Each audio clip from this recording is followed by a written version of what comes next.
Drobová prevencia, tak aby som to trocha odľahčil, tak ja som asi drogista, pretože som z východu a občas si hrknem nejaký ten alkohol.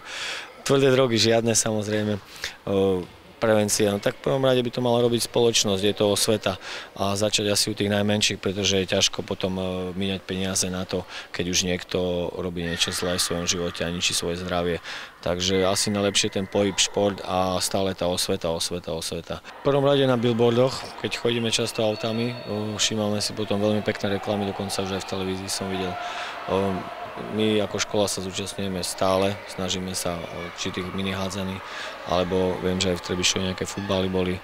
Niečo také robiť pre deti je veľmi záslužné a ja si myslím, že aj ten názov tomu napovedá, že vlastne tým športom robiť nejakú tú prevenciu, aby tie deti sa nenudili na tých vlastne vo voľnom čase a povedal by som takto, že je to dosť aj taká masívna reklama, predsa len už je to tak v povedomí tej verejnosti a ja si myslím, že je rozmenené na drobné, tie deti sú spotené, výborne si zašportujú, takže veľmi to vnímame ako pozitívny fakt a vôbec, že v takej niečo v spoločnosti našej niekto niečo robí, je fajn.